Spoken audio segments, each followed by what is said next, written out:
Morning. हम दिखाई दे रहे हैं? हम नहीं दिखाई दे रहे हैं? आवाज सुनाई दे रहा है ना? बहुत है, आवाज सुनाई दे रहा है। ये हो गए भैया हमारे भारत।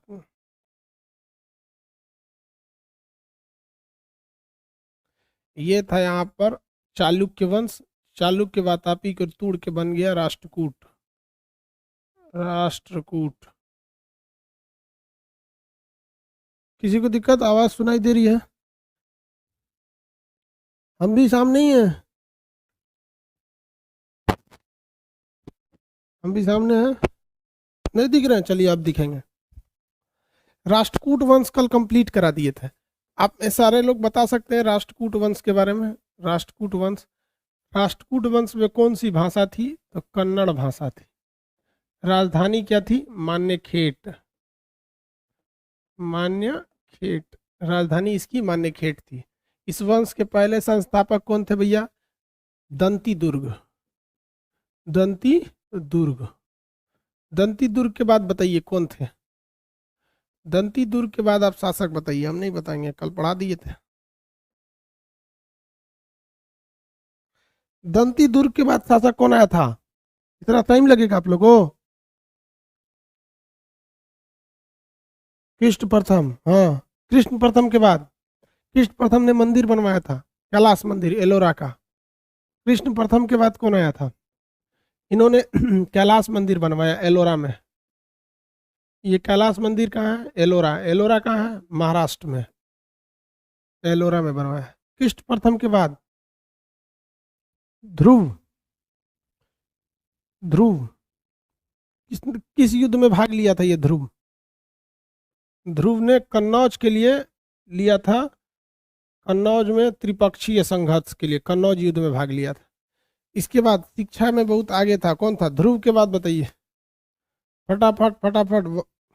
ध्रुव के बाद कौन आए थे? याद नहीं रहे? भूल गए? छोड़ देंगे फिर हम भी अगर भूल जाएंगे तो। अमोघ वर्ष। चलिए ठीक है, अमोघ वर्ष में तो शिक्षा का बहुत ज्यादा विकास हुआ था। अमोघ वर्ष ने कौन से धर्म को अपना लिया था? अमोघ वर्ष ने कौन से धर्म को अपनाया? शिक्षा का विकास हुआ और जैन धर्म को अपना लिया था। इसके बाद बताइए अमोघ वर्ष के बाद कौन आया था? फटाफट फटाफट, अमोघ वर्ष के बाद। हाँ, इंद्र तृतीय। ठीक है, इंद्र तृतीय। इंद्र तृतीय इसके समय अरब यात्री अल मसूदी आया था। अल मसूदी आया। इसके बाद बताइए फटाफट। कृष्ण तृतीय। ठीक है, कृष्ण तृतीय। तक्कोलम के युद्ध में किसे हरा दिया था? तक्कोलम। तक्कोलम के युद्ध में परांतक को हरा दिया था। परांतक प्रथम को हराया था ये। परांतक प्रथम किस वंश का था? तो चोल शासक था। कल समझाए थे इसको। इसके बाद आए थे कर्क द्वितीय। कर्क द्वितीय ये बहुत ही कमजोर शासक थे। इनको थूर दिया तैलप द्वितीय। और तैलप द्वितीय अपने बाबूजी का बदला, मतलब खानदान का बदला लिया, और इसने वापस से कल्याणी की स्थापना कर दिया। कल्याणी। लेकिन इस बार इसने राजधानी रखी थी। चालुक्य की तो स्थापना किया चालुक्य, और राजधानी किसे बना दिया था? कल्याणी को। कल्याणी को। जबकि अगर देखेंगे मान्यखेट में दंती दुर्ग ने, तो बताइए दंती दुर्ग ने किसे हराया था?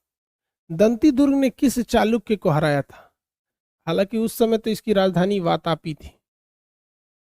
दंती दुर्ग ने किसे हराया था? दंती दुर्ग ने। दंती दुर्ग ने। दंती दुर्ग ने बताइए किसको हराया था? दंती दुर्ग। दंती दुर्ग किसे हराया था? कीर्तिवर्मन द्वितीय को। वेरी गुड, कीर्तिवर्मन द्वितीय। कीर्तिवर्मन सेकंड को हराया था। उस समय इनकी राजधानी वातापी थी। कंप्लीट था ये, कल बता दिए थे। अब आगे आते हैं सेन वंश, सॉरी पाल वंश। पाल वंश के बाद सेन वंश। देखिए भाई, मन आपको भी पता है कि हर्षवर्धन की मृत्यु के बाद भारत में कोई बहुत बड़ा शासक बचा नहीं था, और हर्षवर्धन की जो राजधानी थी उस पर कब्जा करने के लिए बड़ी जोर शोर से सब तांडव चल रहा था। तो ये है हमारा कन्नौज, कन्नौज, ठीक है। और ये है बंगाल, बंगाल। तो बंगाल चाहता था कि हम बंगाल का पूरा बंगाल और बिहार तक शासन था, तो बंगाल के लोग भी चाहते थे कन्नौज पर आक्रमण करना, नीचे वाले राष्ट्रकूट भी चाहते थे, इधर वाले गुर्जर प्रतिहार भी चाहते थे। तो बंगाल में एक वंश था जिसका नाम था पाल डायनेस्टी, पाल वंश, डायनेस्टी मतलब था वंश, पाल वंश। पाल वंश की जो राजधानी थी वो बिहार के मुंगेर में थी। पाल वंश की राजधानी बिहार के मुंगेर में थी, अभी भी हथियारों के लिए बहुत फेमस है। इस वंश के संस्थापक थे गोपाल, क्या नाम था, गोपाल। इन्होंने बिहार शरीफ में, बिहार शरीफ, गोपाल जो थे वो बिहार शरीफ में, बिहार में एक जगह है बिहार शरीफ, वो ठीक बिहार के बीचों बीच में है, नालंदा डिस्ट्रिक्ट, जिला है नालंदा, ठीक है। तो बिहार के बीचों बीच में उन्होंने एक यूनिवर्सिटी खोला, ओदंतपुरी, बिहार शरीफ, बीएस लिख देते हैं, बिहार शरीफ। यहाँ पर उन्होंने ओदंतपुरी, ओ दंतपुरी, ओदंतपुरी यूनिवर्सिटी विश्वविद्यालय खोला, ओदंतपुरी विश्वविद्यालय खोला था। इन्होंने, इस वंश के संस्थापक गोपाल। देखिए एजुकेशन में हिंदुस्तान शुरू से ही सही रहा है। हर राजा महाराजा को देखिएगा अपने वक्त में एक कोई ना कोई यूनिवर्सिटी कॉलेज जरूर खोला है, ताकि वहां पर शिक्षा और पढ़ाई को आगे बढ़ाया जा सके। इस वंश के संस्थापक कौन थे भैया, गोपाल। गोपाल के बाद इस वंश का शासक आया धर्मपाल, धर्मपाल। देखो भाई, धर्मपाल जो था ये भी एक योग्य शासक था, बहुत बेहतरीन शासक था, लेकिन इसने शिक्षा और युद्ध दोनों किया। इसने भागलपुर में, यहाँ इसने कहाँ पे यूनिवर्सिटी खोला, तो बिहार शरीफ में, तो इसने खोला भागलपुर में, भागलपुर बिहार में ही है दोनों, भागलपुर। भागलपुर में इन्होंने विक्रमशिला विश्वविद्यालय खोला, विक्रमशिला विश्वविद्यालय, विक्रमशिला विश्वविद्यालय। आप में से कितने लोग बता सकते हैं कि विक्रमशिला विश्वविद्यालय में बौद्ध धर्म के किस शाखा की शिक्षा दी जाती थी? आपको बौद्ध धर्म पढ़ा दिए हैं। बौद्ध धर्म में महायान, हीनयान, ब्रजयान, शून्यवाद, ये सब जो चीजें थी, इसमें कौन सी शाखा की शिक्षा दी जाती थी? विक्रमशिला विश्वविद्यालय में कौन सी शाखा की शिक्षा दी जाती थी? जल्दी बताएंगे आप लोग। महायान गधा कहीं का, हीनयान का रिवाइज किया है रे तुम लोग, दिमाग खराब कर देता है। ब्रजयान शाखा की शिक्षा दी जाती थी, इसी ब्रजयान शाखा ने पूरी तरह से इसको डुबा दिया था। क्या बताएं यार तुम लोग को, ब्रजयान शाखा, आपको बताए थे बौद्ध धर्म के विनाश में ये बहुत आगे चला गया था, ब्रजयान शाखा की शिक्षा। आगे देखो भाई, इन्हों इस धर्मपाल ने क्या किया, एक तो भागलपुर में यूनिवर्सिटी खोल दिया, दूसरा कन्नौज पर आक्रमण कर दिया। कन्नौज पर आक्रमण करने के लिए कौन सा संघर्ष में घुस गया, त्रिपक्षीय संघर्ष में घुस गया, त्रिपक्षीय संघर्ष में घुस गया। और आपको भी पता है कि जब कभी भी आप ज्यादा युद्ध कीजिएगा तो आपका जो विकास है, जो आगे बढ़ने की परंपरा है, विकास क्या हो जाएगा, अवरुद्ध होगा, रुक जाएगा, रुक जाएगा। विकास रुक गया इनके समय में, बहुत ज्यादा विकास नहीं हुआ, क्योंकि ये यहाँ से बंगाल से उठ के कन्नौज पर आक्रमण करने के लिए आ रहे थे। और आपको ही पता है कन्नौज पर आक्रमण करने वाले और भी दो लोग थे, लोग नीचे में राष्ट्रकूट थे। राष्ट्रकूट में कौन सा शासक स्टार्ट किया था, ध्रुव, तो राष्ट्रकूट भी चल रहा था। यहाँ गुजरात में प्रतिहार थे, जिन्हें गुर्जर प्रतिहार कहा जाता है, प्रतिहार, ये भी इस पर आक्रमण कर रहे थे। त्रिपक्षीय संघर्ष चल रहा था कन्नौज को लेकर। तो कन्नौज में हो गया, घुस गया धर्मपाल, जिस वजह से यहाँ पर विकास थोड़ा सा अवरुद्ध हो गया, बाधित हो गया, धर्मपाल। धर्मपाल के बाद आए देवपाल। ये कुछ खास शासन किए नहीं, इनके बारे में बहुत बड़ा चीज नहीं है देवपाल के बारे में। देवपाल के शासन काल में सुलेमान नाम का एक अरब यात्री आया था। सुलेमान कौन आया था, सुलेमान, ये क्या था भैया, अरब यात्री था, अरब यात्री। सुलेमान नाम का था, अरब यात्री था देवपाल के। यहां तक में किसी को दिक्कत तो बोलिए।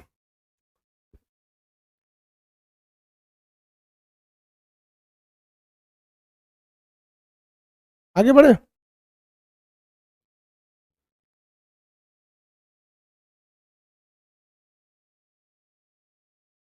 नहीं समझ में आया? चलिए वापस एक बार दोबारा समझते हैं, दोबारा समझिए मेरी ओर, दोबारा एक बार तो थोड़ा सा मतलब ऐसे ओवरव्यू देख लिए यहाँ तक, एक बार दोबारा देखिए। पाल वंश जो थे वो बंगाल और बिहार तक में इनका मेन रूप से शासन चलता था। पाल वंश की राजधानी बिहार के मुंगेर में थी। ये लोग बौद्ध धर्म के ब्रजयान शाखा को मानते थे। पाल वंश किस धर्म को मानते थे? तो ब्रजयान शाखा, बौद्ध धर्म के ब्रजयान शाखा को मानते थे। पाल वंश वाले बौद्ध धर्म के ब्रजयान शाखा को मानते थे, किसी को कोई दिक्कत नहीं। पाल वंश के संस्थापक गोपाल, पाल वंश के संस्थापक गोपाल। राजधानी इनकी क्या थी? बिहार की मुंगेर में। बिहार का क्या था? मुंगेर। पाल वंश के संस्थापक गोपाल। गोपाल ने बिहार शरीफ में कौन सा यूनिवर्सिटी खोला? गोपाल ने बिहार शरीफ में कौन सा यूनिवर्सिटी खोला? बिहार के बीचों बीच में है बिहार शरीफ।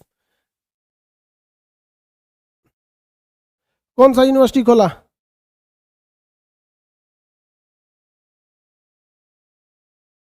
नहीं समझ में आता?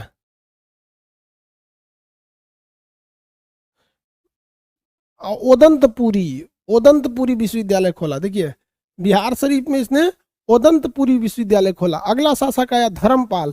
धर्मपाल ने भागलपुर में, बिहार में ही जगह है लेकिन वो बिहार के एकदम साइड में, बंगाल से सट के उस साइड में एकदम, तो भागलपुर में इसने कौन सा विश्वविद्यालय खोला? विक्रमशिला विश्वविद्यालय। विक्रमशिला विश्वविद्यालय में ब्रजयान शाखा की शिक्षा दी जाती थी। धर्मपाल ने त्रिपक्षीय संघर्ष में भाग लेने के कारण इसके समय विकास रुक गया था। अगला शासक देवपाल, जिसके समय में अरब यात्री सुलेमान आया था।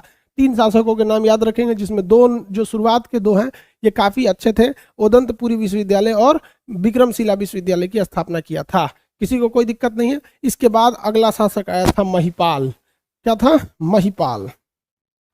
महिपाल, महिपाल, ठीक है।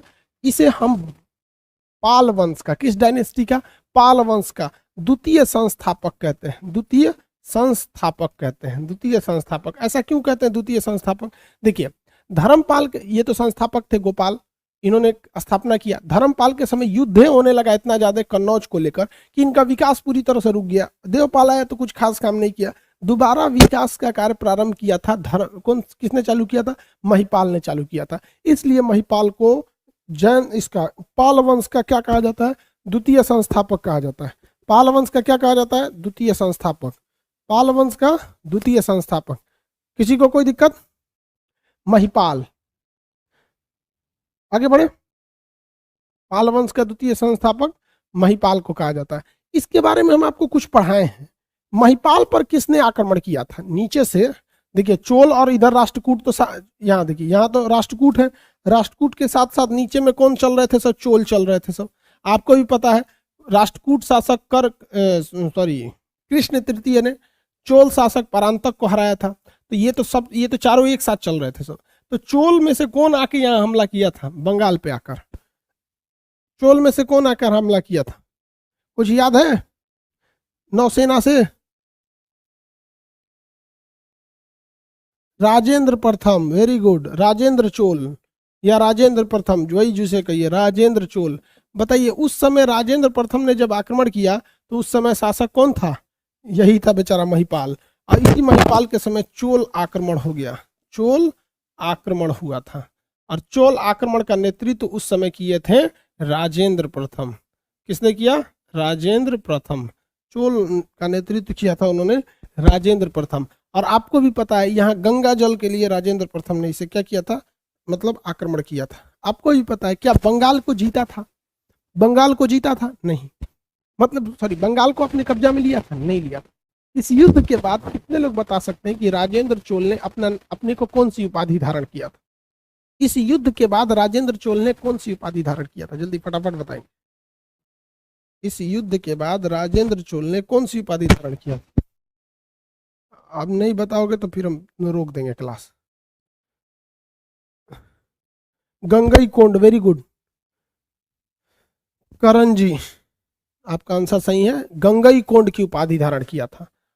राजधानी तंजौर के बगल में एक नया शहर बसाया था, गंगई कोंड चोलपुरम, और वहां तालाब खुदवा के उसमें गंगा जल को मिला दिया, नाम रखा चोल गंगम, चोलों की गंगा। इसने इंडोनेशिया पर भी आक्रमण किया था, वहां के शैलेंद्र शासक को ठोक दिया था बढ़िया। महिपाल जो थे ये बौद्ध धर्म का बहुत ज्यादा प्रचारक था। इसने अपना एक दूत, बौद्ध धर्म के बेहतरीन टीचर जो उस समय के सबसे बेस्ट टीचर थे बौद्ध धर्म के, उन बौद्ध धर्म के शिक्षकों को कहाँ भेजा? एक दूत मंडल को तिब्बत में भेजा। कहाँ भेजा? तिब्बत में भेजा। इसलिए आप देखेंगे चीन में बौद्ध धर्म जो है वो बेसिकली तिब्बत में है। बाकी चीन के लोग किसी धर्म को नहीं मानते। चीन में 20 से 30% लोग ही बौद्ध धर्म को मानते हैं। बाकी लोग कहते हैं भगवान क्या है, आई डोंट नो हु भगवान, उनको नहीं पता, नास्तिक है वो लोग।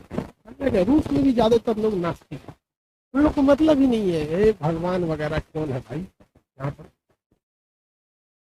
हालांकि एक तरह से देखेंगे तो ज्यादातर लड़ाई किसके चक्कर में होता है? भगवान के चक्कर में, राजनेता के चक्कर में, लड़की के चक्कर में, इसी के चक्कर में हो जाता है।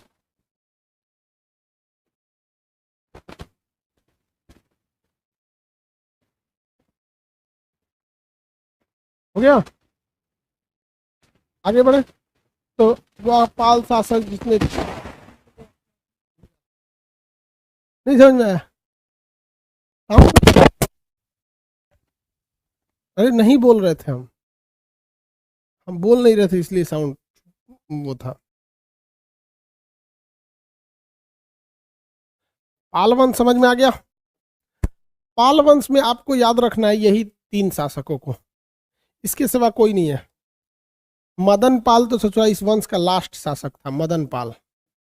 मदन पाल इस वंश का कौन सा शासक था? लास्ट शासक था। इसके बाद इसके जगह पर सेन वंश की स्थापना हो गई यहाँ पर। चलिए अब थोड़ा सा एक बार हम आपसे सवाल पूछ देते हैं, पूछा जाए। अरे साउंड नहीं आ रहा है क्या? आ तो रहा है, फिर से समझा देते हैं। वॉइस प्रॉब्लम है, उस समय का प्रॉब्लम होगा, अभी ठीक है। देखो उस समय बोल नहीं रहे थे हम। पाल वंश देखते हैं, ये वंश कौन सा है? पाल वंश। पाल वंश बताइए कहाँ पे था? बंगाल, बिहार और बंगाल। पहले तो बिहार भी बंगाले में था ना, बहुत ये बंगाल बिहार ये सब एक ही में था। बिहार बंगाल उड़ीसा ये सब एक ही में था। धीरे धीरे धीरे धीरे अलग हुआ। बंगाल से 1911 में तोड़ दिया गया बिहार को, 1936 में बिहार से तोड़ दिया गया उड़ीसा को, 2000 में तोड़ दिया गया झारखंड को, सब तोड़ दिया गया। पाल वंश में बताइए। अब चलिए इसको छोड़ते हैं, इसको एक बार देख लीजिए, फिर सवाल पूछते हैं आपसे। एक बार देखिए, पाल वंश के संस्थापक थे गोपाल। पाल वंश की राजधानी बिहार के मुंगेर में। पाल वंश की भाषा बंगाली थी वहां पर उस समय, उधर की भाषा ये लोग ब्रजयान शाखा को मानते थे। इस वंश के पहले और दूसरे शासकों ने शिक्षा पर जोर दिया था। पाल वंश के संस्थापक थे गोपाल। इन्होंने बिहार शरीफ में ओदंतपुरी विश्वविद्यालय की स्थापना किया था। जबकि इस वंश का अगला शासक था धर्मपाल। धर्मपाल ने विक्रमशिला विश्वविद्यालय की स्थापना किया, किंतु इसने कन्नौज युद्ध में भाग लेने की वजह से अपने देश का विकास रोक दिया। इस वंश का देश का अगला शासक आया देवपाल। देवपाल कोई बहुत बड़ा योग्य शासक नहीं था। इसके दरबार में अरब यात्री सुलेमान आया था। इस वंश का अगला शासक बहुत ही योग्य था, जिसका नाम था महिपाल। इसे पाल वंश का द्वितीय संस्थापक कहते हैं। किंतु इसी के समय चोल शासक राजेंद्र चोल ने इस पर आक्रमण कर दिया था। इसने दूत मंडल कहाँ भेजा था? तिब्बत में भेजा था। बौद्ध धर्म के दूत के प्रचार वगैरह के लिए भेजा था। इस वंश का अगला शासक मदन पाल। इस वंश का अगला शासक मदन पाल। इसके बाद इसके स्थान पर कौन सा वंश आ गया? सेन वंश। मदन पाल के बाद इस वंश पे आ गया सेन वंश। कौन सा वंश? सेन वंश। क्वेश्चन पूछा जाए, क्वेश्चन पूछा जाए। चलिए, किस पाल शासक ने तिब्बत में दूत मंडल भेजा था? किस पाल शासक ने तिब्बत में दूत मंडल भेजा था? आंसर, चलिए सही है, धर्मपाल। Very good.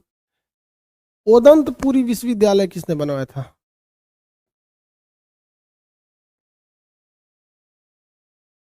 ओदंतपुरी विश्वविद्यालय किसने बनवाया? ओदंतपुरी विश्वविद्यालय किसने बनवाया? बिहार शरीफ में है ये ओदंतपुरी विश्वविद्यालय। किसने बनवाया? गोपाल। Very good, Gopal. विक्रमशिला विश्वविद्यालय किसने बनवाया? भागलपुर में है। विक्रमशिला विश्वविद्यालय किसने बनवाया? विक्रमशिला विश्वविद्यालय किसने बनवाया? धर्मपाल ने। धर्मपाल ने। Very good. सुलेमान किसके दरबार में आया था? सुलेमान, अरब यात्री सुलेमान किसके दरबार में आया? अरब यात्री सुलेमान किसके दरबार में आया? अरे गोपाल के समय में आया था गधा, धर्मपाल के समय में, इसमें भी नहीं, देवपाल के समय में आया था, देवपाल के समय में, देवपाल। कन्नौज पर आक्रमण, कन्नौज युद्ध में भाग लेने वाला, कन्नौज युद्ध में भाग लेने वाला, कन्नौज युद्ध में भाग लेने वाला, कन्नौज युद्ध में भाग लिए थे धर्मपाल, इसलिए विकास रुक गया था धर्मपाल, हार के चले आए थे। लास्ट शासक, लास्ट शासक, लास्ट शासक मदनपाल, लास्ट शासक मदनपाल। चोल का आक्रमण किसके समय हुआ था? चोल शासक राजेंद्र प्रथम जो थे, ये किसके समय में बंगाल पर आक्रमण कर दिए थे?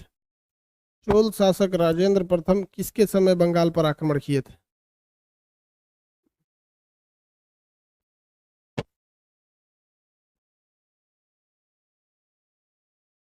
किसके समय बंगाल पर आक्रमण किए थे? महिपाल के समय, महिपाल के समय, महिपाल, महिपाल के समय। महिपाल को पाल वंश का द्वितीय संस्थापक कहते हैं, सेकंड फाउंडर। पौ छूट गया था तो ऊपर हटा दिया। आगे बढ़ते हम, चलिए। इससे पहले आप देखें, हम आपको राष्ट्रकूट वंश पढ़ा दिए थे, यहाँ आप देखते चलिए, आपको नीचे से चोल कंप्लीट हो गया है, राष्ट्रकूट कंप्लीट हो गया, कन्नौज का हर्षवर्धन तो पहले ही पढ़ा दिए थे, ये हो गया बंगाल शासक। बंगाल में धर्मपाल के लास्ट शासक आए थे मदनपाल, मदनपाल के बाद ये वंश स्वतः कमजोर हो गया और इसके जगह पे सेन वंश आ गया। इसके जगह पे कौन सा वंश आया? सेन वंश आया। सेन वंश बहुत ही नॉर्मल वंश था, इसके बारे में कोई क्वेश्चन नहीं पूछता है, एक दो क्वेश्चन है, आप चाहेंगे तो डायरेक्ट वो क्वेश्चन भी याद कर सकते हैं, हालांकि हम आपको बता देते हैं, लेकिन वो कुछ खास वंश नहीं था, बहुत ज़्यादा विकास नहीं हो पाया इस वंश का। देखिए, आपको पहले पता है कि ये जगह है कन्नौज, युद्ध का सबसे बड़ा अखाड़ा बन चुका था कन्नौज। नीचे से आ रहे थे राष्ट्रकूट, ये तो धवा के शांत हो गए राष्ट्रकूट वाले। राष्ट्रकूट में कौन भाग लिया? ध्रुव। यहाँ पे कौन थे भैया? यहाँ पर प्रतिहार, प्रतिहार। और यहाँ पर इस साइड में कौन था? पाल। ये वंश किसका था? पाल वंश का। पाल वंश का जब अंत हुआ तो इसके स्थान पर कौन सा वंश आ गया? सेन वंश आ गया। तो पाल वंश के स्थान पर कौन सा वंश आया था? सेन वंश। सेन वंश। ये भी कहाँ था? बंगाल में। राजधानी इसकी क्या थी? लखनौती या नदिया, लखनौती, लखनौती। बंगाल में है लखनौती, इसी को नदिया, नदिया, नदिया, लखनौती या नदिया। किसी को कोई दिक्कत? पाल वंश के स्थान पर कौन सा वंश आया? लक्ष्मण सेन थे ना। सेन वंश के संस्थापक लक्ष्मण सेन नहीं थे, सामंत सेन थे।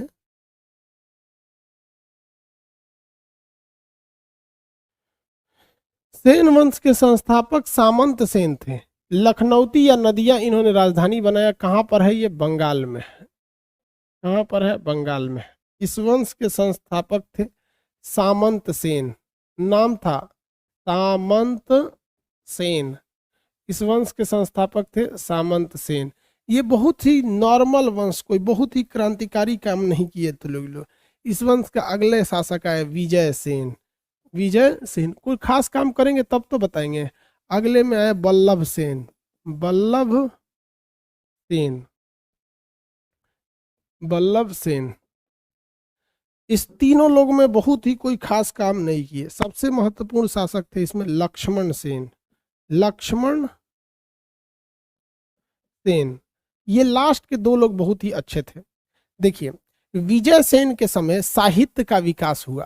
किसका विकास हुआ? साहित्य का विकास हुआ। किसके? सॉरी, बल्लभ सेन के समय। और इन समय दो प्रमुख रचना थी, दान सागर और अद्भुत सागर। साहित्य में दो प्रमुख रचनाएं हुई, दान सागर और अद्भुत सागर। अद्भुत सागर, अद्भुत सागर, ये दो प्रमुख साहित्य की रचना हुई थी। भैया पाल वंश के स्थान पर कौन से वंश की स्थापना हुई थी? पाल वंश के स्थान पर कौन सा वंश था? पाल वंश के स्थान पर किस वंश की स्थापना हुई थी? फटाफट बताओ यार। पाल वंश के स्थान पर कौन से वंश की स्थापना हुई थी? पाल वंश के स्थान पर सेन वंश। सेन वंश के संस्थापक सामंत सेन, अगला शासक विजय सेन। इन दो लोग को नहीं याद रखना है, सामंत सेन और विजय सेन। उसके बाद बल्लभ सेन। बल्लभ सेन के समय क्या सेना का विकास हुआ? नहीं, बल्लभ सेन के समय साहित्य का विकास हुआ था। और साहित्य के विकास में दो प्रमुख रचना दान सागर और अद्भुत सागर, दान सागर और अद्भुत सागर थी। इस वंश के अगले शासक थे लक्ष्मण सेन। कौन थे चौथे शासक? लक्ष्मण सेन। नीचे लिख देते हैं क्योंकि उधर टकरा जाएगा, जगह नहीं है। लक्ष्मण सेन, ऐसे लिखा यार, लक्ष्मण सेन। लक्ष्मण सेन इस वंश के सबसे महत्वपूर्ण शासक थे। इनके दरबार में एक बहुत ही महत्वपूर्ण कवि रहते थे। इनके दरबार के सबसे प्रमुख कवि का नाम था जयदेव। यही क्वेश्चन पूछता है, जयदेव। इनके सबसे प्रमुख कवि का नाम क्या था? जयदेव कवि था। इनके दरबार के सबसे प्रमुख कवि का नाम जयदेव था। और जयदेव ने जो रचना लिखी है, ये तीनों सवाल पूछता है कि जयदेव की रचना आप बताइए, जयदेव ने कौन सी पुस्तक लिखी है?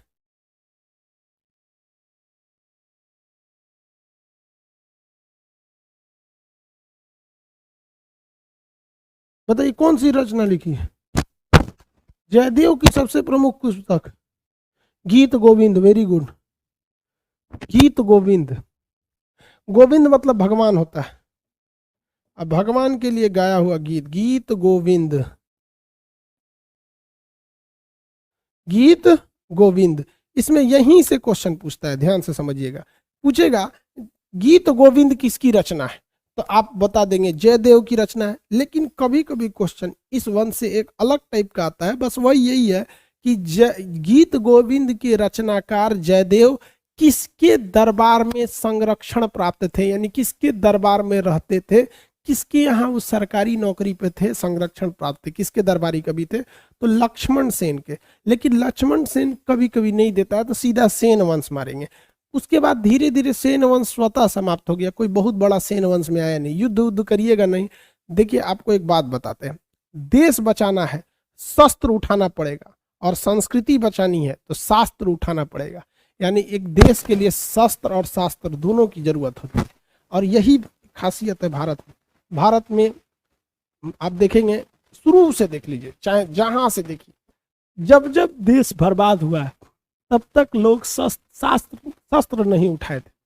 अब चाहे महाभारत देख लीजिए, पांडव लोग पढ़ने गए थे, लोग द्रोणाचार्य के पास, क्या लिए? शास्त्र की जानकारी के लिए, और शस्त्र भी सीखा था उन लोगों ने। दोनों जरूरी है। ये लोग खाली शास्त्र पढ़ेगा, लोग साहित्य, तो क्या होगा? सेन वंश किसके ध्वंसावशेष पर था? पाल वंश के ध्वंसावशेष पर बना हुआ था सेन वंश। सेन वंश के संस्थापक थे सामंत सेन। इन्होंने अपनी राजधानी बंगाल के नदिया यानी लखनऊती के पास बनाई थी। सेन वंश का सामंत सेन के बाद अगला शासक आए थे विजय सेन। ये दो लोगों ने कोई काम नहीं किया। इसके बाद अगला शासक आया बल्लभ सेन, जिनके समय में साहित्य का विकास हुआ। अद्भुत सागर और दान सागर जैसी साहित्य लिखी गई।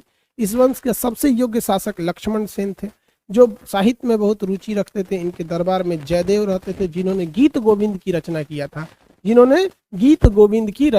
था। इधर से आपका सेन वंश भी हो गया। अब कन्नौज हो गया, अब प्रतिहार पढ़ा देते हैं। सेन वंश भी हो गया, अब क्या पढ़ाते हैं? प्रतिहार। क्या पढ़ाएंगे? प्रतिहार। चलिए हम आपसे कुछ फटाफट सवाल पूछ लेते हैं। पाल वंश के संस्थापक कौन थे? सुनिए ध्यान से। पाल वंश कहाँ था? बिहार और बंगाल में पल रहा था पाल वंश।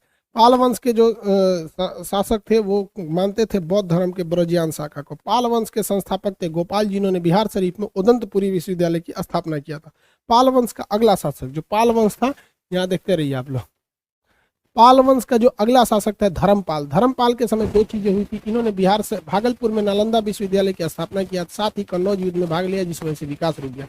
इस वंश का अगला शासक देवपाल, जिसके समय में अरब यात्री कौन आए थे? सुलेमान आए थे। इस वंश का अगला शासक था महिपाल। महिपाल एक योग्य शासक थे, जिस वजह से इन्हें हम लोग क्या कहा जाता था? द्वितीय संस्थापक कहते थे। इन्होंने बौद्ध धर्म के दूत मंडल को तिब्बत में भेजा था। इनके समय में राष्ट्रकूट चोल शासक राजेंद्र प्रथम ने बंगाल पर आक्रमण कर दिया था। इस वंश के अगले अंतिम शासक मदन पाल थे, जिसके बाद यह वंश स्वतः कमजोर होने लगा और इस वंश के ध्वंसावशेष पर सेन वंश की स्थापना हो गई, जिसकी राजधानी लखनऊ थी यानी नदिया थी। सेन वंश के संस्थापक सामंत सेन थे, अगला शासक विजय सेन, उसके बाद वल्लभ सेन जो साहित्य में रुचि रखते थे और दान सागर अद्भुत सागर जैसी पुस्तकों की रचना हुई थी। इस वंश का सबसे महत्वपूर्ण शासक लक्ष्मण सेन थे, जिसके दरबार में जयदेव रहते थे, जिन्होंने गीत गोविंद की रचना की। खत्म हो गया, खत्म हो गया। प्रतिहार समझ जाते हैं, कौन सा समझते हैं? प्रतिहार। बताओ भाई, कन्नौज पर फाइनली जीत किसे मिली थी? कितने लोग बता सकते हैं? कन्नौज जीत कर किसने आया था? इस कन्नौज पर फाइनली, कन्नौज पे त्रिपक्षीय संघर्ष हुआ। इधर से एक पक्ष आया पाल वंश, इधर से आया राष्ट्रकूट वंश, इधर से आया प्रतिहार वंश। फाइनली जीता कौन था? फाइनली जीता कौन था? प्रतिहार जीते थे। फाइनली जीतने का काम प्रतिहार, नाग भट्ट थे प्रतिहार वंश के संस्थापक, नाग भट्ट। चलिए तब प्रतिहार देख लेते हैं। गुर्जर प्रतिहार कहा जाता है।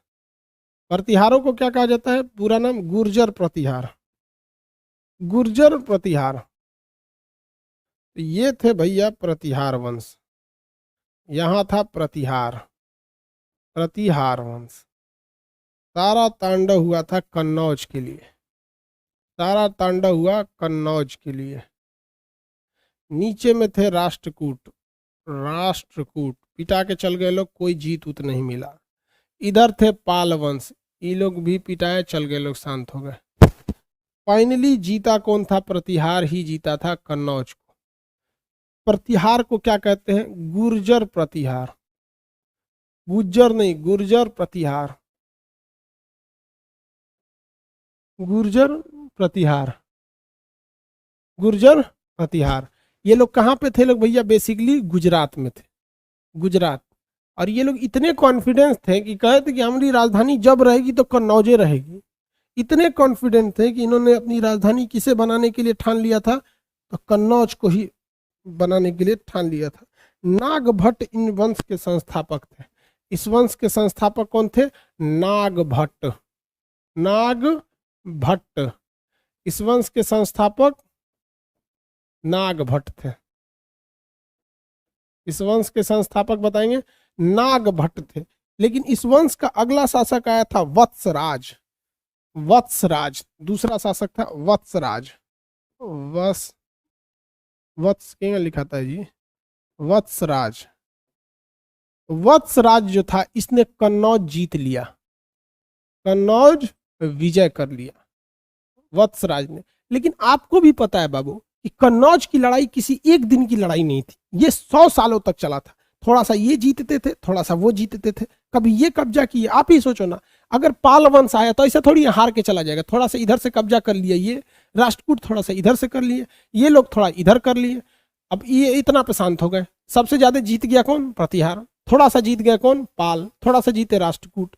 फिर लड़ाई बढ़ा, प्रतिहार थोड़ा और आगे बढ़े सब। फिर लड़ाई बढ़ा, प्रतिहार और आगे बढ़े सब। ऐसे करते करते कई वंश आए सब, इसी में उसका बेटा, उसका बेटा, ऐसे करते करते धीरे धीरे धीरे धीरे इन लोगों का बोरिया बिस्तर समेट के वापस गया, इनका बोरिया बिस्तर समेट कर वापस गया, और प्रतिहार ने पूरी तरह से फाइनली विजय कर लिया। तो आपको भी पता है कि जब वत्सराज कन्नौज विजय किया होगा तो कंप्लीट विजय तो इनके एक बार में हो नहीं गया होगा, लेकिन वत्सराज ही था जिसने कन्नौज पर आक्रमण करने के लिए आगे बढ़ा था और जीता था कन्नौज को।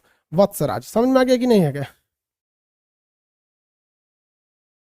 अरे वत्सराज है यार, आलिया भट्ट कौन बोल रहा है?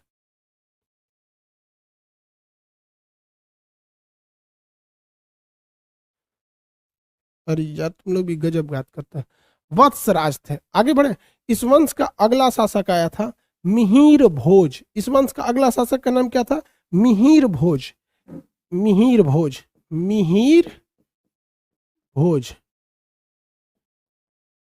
इसने कन्नौज को पूर्णतः जीत लिया, पूर्ण विजय पा लिया। क्या कर लिया? पूर्ण विजय पा लिया। और साथ ही साथ इसने कहा कि अब कन्नौज मेरी राजधानी होगी। कन्नौज को क्या बना दिया? राजधानी बना दिया। देखिए राजधानी आप किसी भी शांत जगह को बनाएंगे, भैया ये तो जीते थे लेकिन पूरी तरह से जीते नहीं थे, यहाँ जीते थे, इधर से ये चढ़ रहे थे सब, इधर से ये चढ़ रहे थे सब, इसमें कोई गधा इसको राजधानी बनाएगा? पता चला युद्ध में राजे मारा जाएगा वहां पर। राजधानी हमेशा शांत जगह को बनाया जाता है, थोड़ा सा बॉर्डर एरिया से दूर रहना चाहिए। जैसे भारत की राजधानी दिल्ली देखिए, बीच मतलब एक ऐसा नहीं कि वहां से कोई भी बॉर्डर पास नहीं है, बहुत दूर दूर बॉर्डर है सब, ऐसा नहीं कि कोई सीधे चलाएगा। अब पाकिस्तान का बॉर्डर इस्लामाबाद पसवे है बहुत दूर नहीं है, पास है, हम लोग का काम आसान किया रहेगा।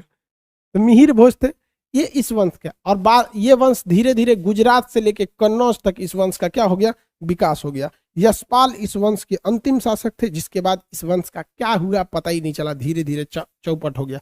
जब तक जिंदगी में कोई लक्ष्य नहीं रहेगा आपको जीने का मजा ही नहीं आएगा, इसलिए जिंदगी में कोई ना कोई एक लक्ष्य होना चाहिए। यशपाल इस वंश के लास्ट शासक हो गए लोग, इनके बाद क्या हुआ पता नहीं चला, क्योंकि जब तक इन्होंने कन्नौज को जीत नहीं लिया, इनके खानदान, इनके नसों, इनके डीएनए में एक जुनून दौड़ रहा था कि हमें कन्नौज जीतना है। उसके बाद ये लोग जीत गए तो कोई मतलब ही नहीं बना। आप लोग के अभी जुनून है कि हमें नौकरी लेना है, पढ़ लिखना है, एसएससी, यूपीएससी, किसी को बीपीएससी, किसी को पीसीएस, किसी को कुछ निकालना है, सबको कुछ ना कुछ पढ़ना है। जिस दिन नौकरी हो जाएगी ना जिंदगी अजीब हो जाएगा, यही सोच रहा है क्या करना है, कुछ नहीं। उधर से पत्नी 4 को सुनाएगी, चुपचाप सुन लीजिए, उधर से सीनियर 4 को सुनाएगा, सुन लीजिए। समझ में आएगी नहीं? आगे बढ़ जाए। कन्नौज खत्म हो गया, देख रहे हैं, यही होता है। किसी देश को बचाना है तो आपको हर हाल में शस्त्र उठा के चलना होगा। याद कीजिए, ये वही कन्नौज का हर्षवर्धन है जिसने बढ़िया बढ़िया लोगों को धूल चटा दिया था, चाहे वो बंगाल का जो गौड़ शासक शशांक हो, चाहे कोई शासक हो, सबको धूल चटाने वाला कन्नौज था। कन्नौज का कौन? तो भैया वहां हर्षवर्धन। लेकिन हर्षवर्धन ने शादी ब्याह पे ध्यान ना दिया, संतान वगैरह नहीं थी उसकी, इस वजह से उसने आगे कोई रहा नहीं, शस्त्र छोड़ दिया, देश चौपट हो गया। अशोक शस्त्र छोड़ दिया, देश चौपट हो गया। तो देश एक ही हाल पे जिंदा रह सकता है, आपका पास शस्त्र हथियार होना चाहिए, वरना महमूद गजनबी जैसे लुटेरे आके लूट के लेके चले जाएंगे, गौरी बाबर झाबर नाम के लोग आएंगे, देश लूट के चले जाएंगे। समझ में आ गया कि नहीं?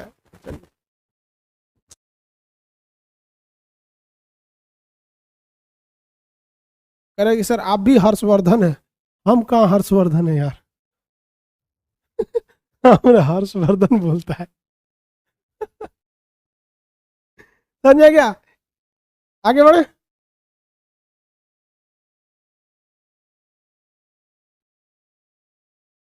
साउंड स्लो आ रहा है,